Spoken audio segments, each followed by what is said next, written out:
Bonsoir Viediva. Bonsoir. Merci de nous recevoir, de recevoir Ce n'est plus chez vous pour cet entretien autour de l'art, autour de l'engagement et également de l'avenir. Vous êtes lauréat du Grand Prix Léopold Sédar Senghor de la Biennale de Dakar. Vous avez exposé dans des institutions majeures comme le Dakar, justement, la Fondation Zissou, le musée Théodore Monod, le Palais de Tokyo à Paris, entre autres. Et votre travail est reconnu sur le plan international, notamment dans les cercles de l'art africain contemporain. Et vous faites partie de ce qu'on a appelé l'école de Dakar, avec d'autres artistes comme les Baimba Lokele. Alors, merci à nouveau de nous recevoir. Première question, quel est le regard que vous portez aujourd'hui justement sur l'héritage de ce qu'on a appelé l'école de Dakar? Je voudrais d'abord revenir sur cette notion d'école de Dakar qui a été pour la première fois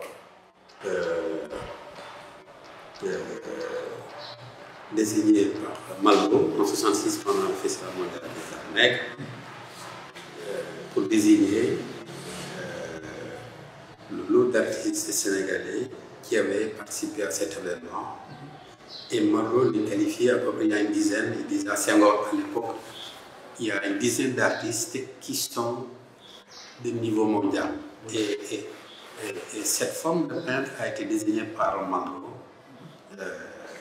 comme école de Dakar.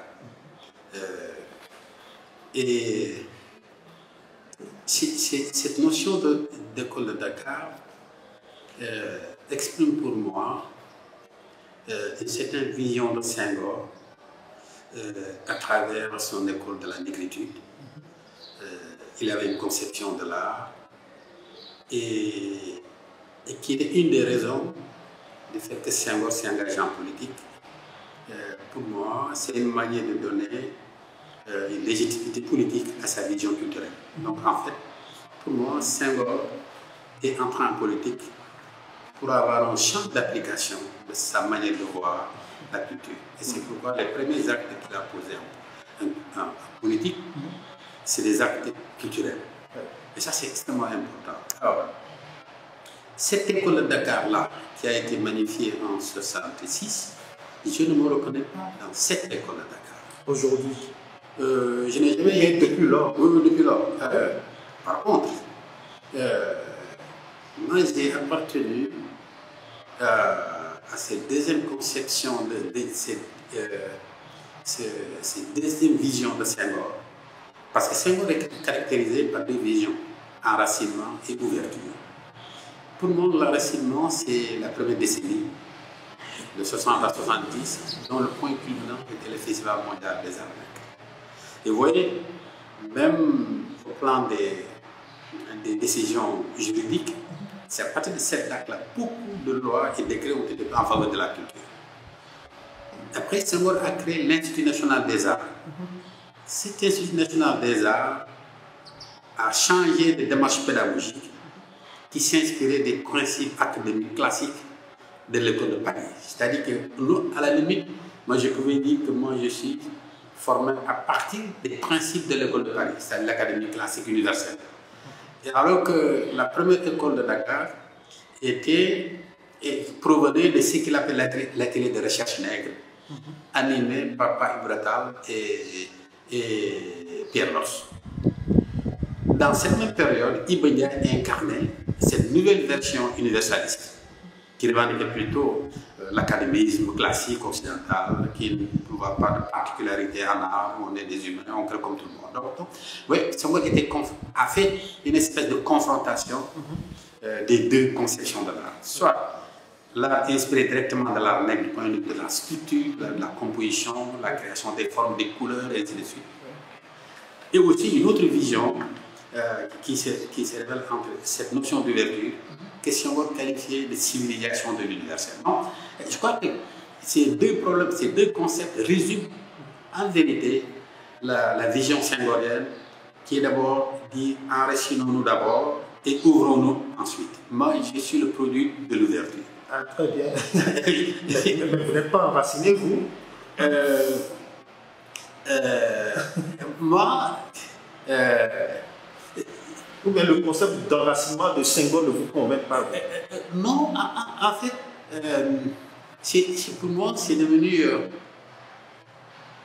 une question très complexe parce que est-ce que j'étais enraciné ou pas? C'était très difficile parce que moi je suis un rural. Hein. En tant que rural, j'ai vécu dans un environnement africain propre. Pour moi, j'ai vécu ça. Après avoir vécu ça, je ne sais pas. Est-ce que j'ai un besoin pour moi d'enraciner davantage? Je suis déjà enraciné. Moi, mon éducation est une éducation de villageois. Moi, je suis dedans. Et c'est devenu une évidence pour moi. Donc, pour moi, c'est pas l'enjeu. Moi, par contre, le fait de venir dans une ville de type occidental, au-delà de mon ancrage dans la campagne, c'est ma reconnaissance d'être urbain qui était pour moi le sujet le plus important. Donc moi, je suis formé à partir de la deuxième tranche dans les années 70. Donc j'ai bénéficié, moi, d'une formation classique. Comme ça se faisait à Paris. Et donc, moi, je suis le produit de cette école. Et c'est pourquoi... mais c'est très intéressant, c'est comment opposer les deux notions. Toutes les deux notions viennent de Senghor. Et c'est pourquoi nous sommes tous des enfants de Senghor. Que ce soit l'école de Dakar de 60, que ce soit les universalistes, les académistes des années 70-80, nous sommes tous des enfants de Dakar. Alors, merci Vieux Diva pour votre réponse. Alors, la matière, elle est parfois beaucoup plus importante que le sujet pour vous? En fait, quand j'étais à l'Institut national des arts, il y a une discipline qui m'a particulièrement fasciné, qui s'appelle morphologie et structure. C'était ma matière préférée. Et morphologie et structure, c'est une aptitude à maîtriser les formes, mais aussi à maîtriser leur composition, leur structure. Et du coup, quand on parle de matériaux et structure, on est déjà dans la matière, on est dans le caractère physique. C'est très important. Alors, il faut le signaler, moi je suis d'abord un enseignant avant d'être un artiste. Je suis formé comme enseignant. J'ai passé le 3e cycle, je suis. Oui, voilà, j'ai eu une formation de professeur d'art et j'ai enseigné avant que je ne pratique de manière vraiment régulière là, comme professionnel de l'art. Mais je suis d'abord un enseignant. Et en tant qu'enseignant, pendant mon diplôme de sortie, j'avais fait un petit rapport à l'époque qui fait foi de mémoire sur les matériaux de l'environnement dans l'éducation artistique. Parce que l'hypothèse qui m'animait à l'époque, c'est, moi je suis de Dakar, c'est une fois si, après ma formation, je me trouve dans un endroit où il n'y a pas de matériaux classiques, qu'est-ce que j'ai fait? Alors que je suis obligé de donner mon enseignement. Et j'ai déjà réfléchi à un enseignement alternatif, à une conception alternative de la couleur, du dessin, et à partir des matériaux qui sont à ma portée. Et c'est pourquoi j'ai parlé, depuis cette période, la fin des années 70, j'ai fait ce texte sur les matériaux de l'environnement dans l'éducation artistique. Donc, dès le départ, même du point de vue pédagogique, la matérialité de mon sujet était importante pour moi parce que le sujet, le matériau renseigne sur sa structuration et nous donne l'orientation technologique. Chaque matériau nous impose l'approche. Et pour moi, très tôt, j'ai compris que finalement que la création, c'est un compromis entre l'artiste, le matériau et le médium.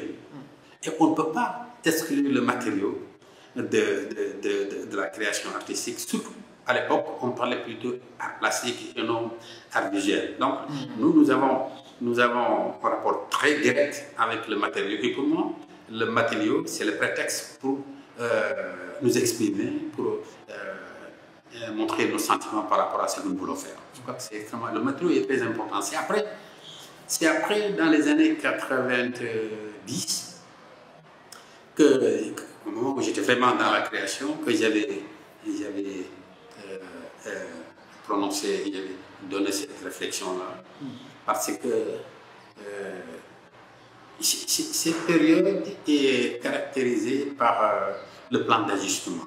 Vous savez, les années 70 ont été marquées par l'affaissement de l'économie arachidienne avec la grande sécheresse qui s'est au Sénégal, dans les bassins arachidiers, et l'appauvrissement des terres après un siècle d'exploitation. Au milieu des années 70, une partie de la population du Baol, qui est le bassin arachidier, s'est retrouvée à Dakar à travers le Pak Lambaye. Et à partir de ce moment-là, qui a ouvert la voie à l'exode rural. Et ces gens qui ont quitté la campagne, ils sont retrouvés en ville, et récupérer des matériaux et les remettre dans le circuit économique. Des matériaux jetés par la consommation et qui remettaient dans de 80 à 90, avec ce plan d'ajustement, était pratiquement l'économie réelle de ce Sénégal. Oh. Et quand nous avons réfléchi par rapport à ça, et c'est pourquoi cette manière de concevoir l'économie est à la fois porteuse d'une vision culturelle et économique. Et c'est cet aspect-là qui nous a vraiment intéressé à porter un regard artistique sur le phénomène. Alors, Viediba, en tant que créateur, vous estimez également que le support peut être plus important que le message. Pouvez-vous expliquer cette idée-là? C'est pas forcément le support plus important que le message. C'est toujours un rapport à mon travail des années fin 80, début 90. Cette période, je l'avais dit tantôt que c'est la période des plans d'ajustement, mais aussi c'est la période de vivacité politique, surtout. L'opposition était très vivace à l'époque. Et les moyens de communication étaient limités. Et les murs étaient des supports par excellence de communication du discours politique. Et pour moi, les murs étaient une espèce de journal au quotidien de l'actualité politique. Et ça mesurait en même temps, c'est comme un baromètre, mesurer les relations parmi les acteurs politiques. Et les murs étaient tapissés de messages. Et le lendemain, ces messages font l'objet de déchirures. Donc, c'est-à-dire qu'il y a cette manière de couvrir les murs de messages et le lendemain de les déchirer, exprime un peu le climat politique. Et ça, c'est pour moi, et en même temps, ça fait effet esthétique. Il y a une espèce d'esthétique de la matière et du matériau, du langage, et qui explique fondamentalement l'atmosphère politique de cette époque-là. Et je crois que c'est extrêmement important. Et moi, j'avais beaucoup travaillé sur les murs à l'époque. Alors, mais à la fin des années 80, j'avais fait une exposition à la Galerie nationale à l'époque qui s'intitulait Environnement et témoins culturels. Et l'environnement urbain sécrète en même temps une nouvelle culture urbaine. Et c'est ça qui est très important pour moi. C'est pourquoi j'ai dit environnement témoin culturel. Il y a une nouvelle culture urbaine qui commence à naître. Et cette culture urbaine a été très exprimée par un groupe d'artistes de l'époque, les photographes comme Bouna Medoutsi, des artistes plasticiens comme Selim Ben Kamara et moi-même, Moustapha Dime.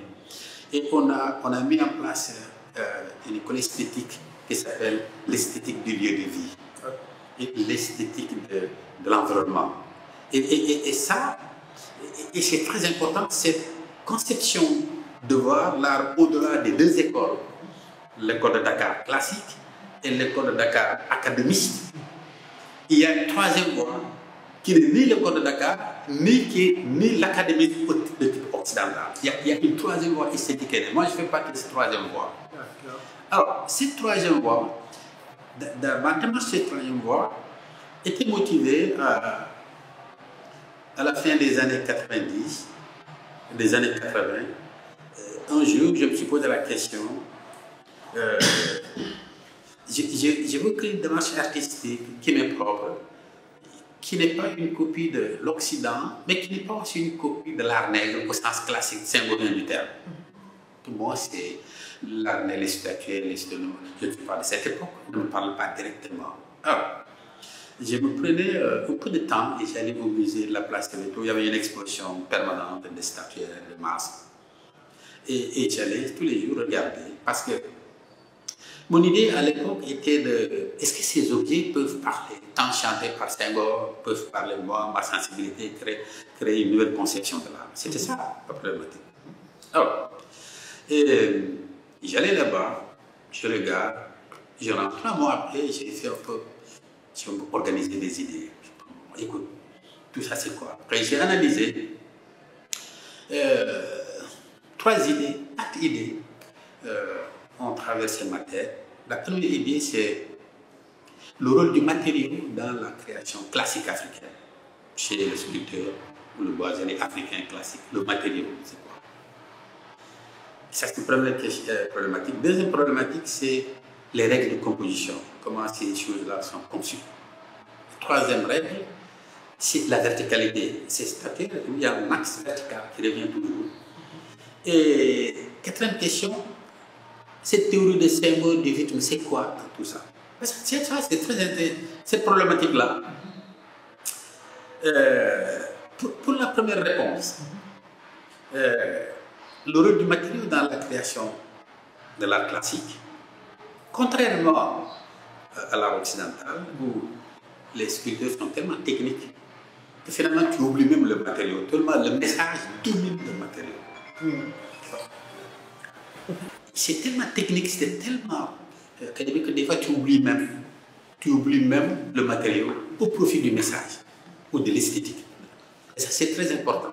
Mais contrairement à ça, est-ce que si vous regardez bien les masques, les statues, le matériau est à la fois matériau et langage en même temps. C'est cette double posture du matériau comme matière et aussi finalité en même temps. Et ça, c'est une innovation esthétique énorme. C'est une expérience du point de vue esthétique. Le caractère brut du matériau est là. Et le matériau il est interrogé et le matériau répond.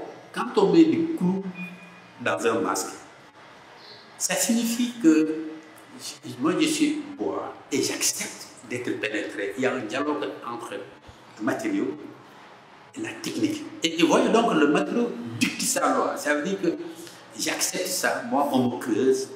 Je peux accepter qu'on mette du clou dans moi. Et c'est cette espèce de va-et-vient entre le boisé, le sculpteur et le matériau. Pour moi, c'est là où il y a une particularité esthétique énorme. Pour moi, c'est très important. Ce rapport à la fois matériau et objet. Et ça, c'est très important. Et pour moi, l'un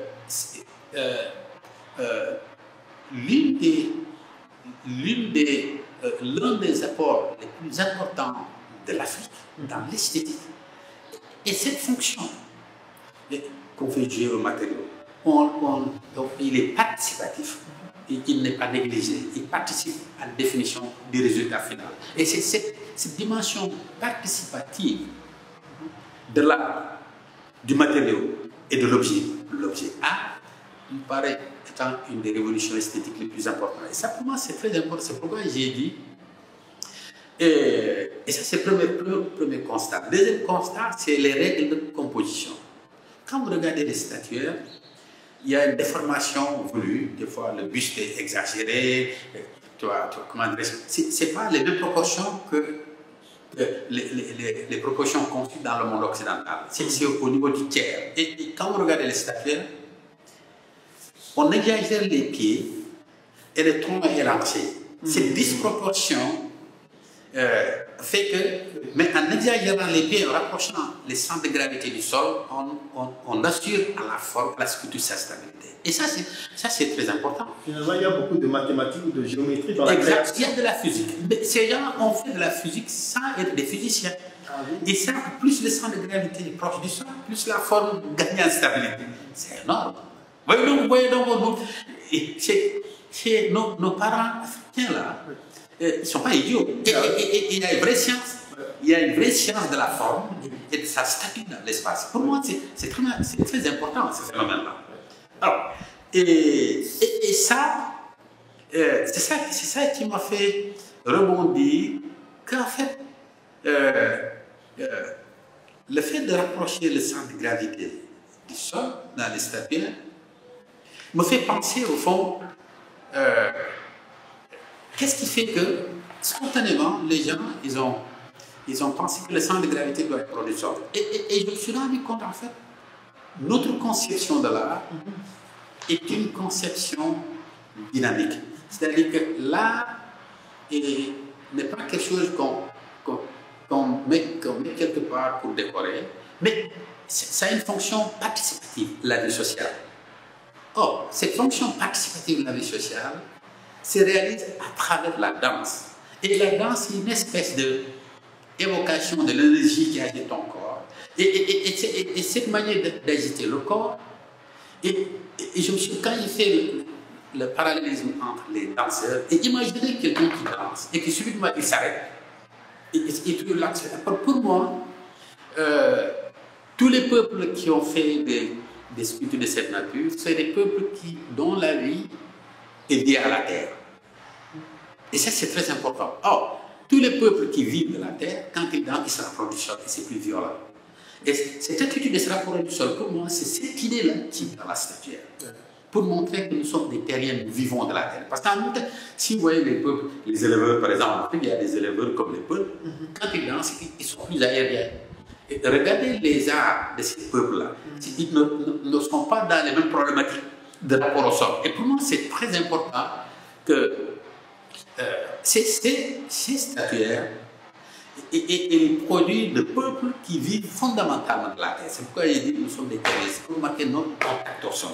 Alors, et vous regardez ça, donc, ça c'est deuxième problématique. Troisième problématique, la verticalité. Alors, le tronc d'arbre, pour moi, les statuaires, c'est des attitudes de danseurs dans la verticalité du tronc d'arbre. Et ça, c'est très important. Et la verticalité du point de vue cosmogonique, c'est très important, c'est le lien entre le ciel et la terre et l'équilibre du cosmos. Et ça, c'est très important, ces rapports-là. Quatrième élément qui ne paraît pas le moindre, la question du rythme. Si on fait rapport avec ces trois éléments-là, la question du rythme n'est pas comme Symbole l'a dit au centre occidental de terre, 1, 2, 2, 2, 1, 2, 2, 2, mais le rythme est dans l'attitude du statuaire. C'est le danseur, dans son attitude-là, c'est là où il y a le rythme. Et c'est pourquoi je trouve que les sculptures sont en même temps, ça résonne, ça résonne, on sent le marquage. Et c'est ça qui est important. Tout en étant muet, il y a un bruit, bruit qui est inaudible.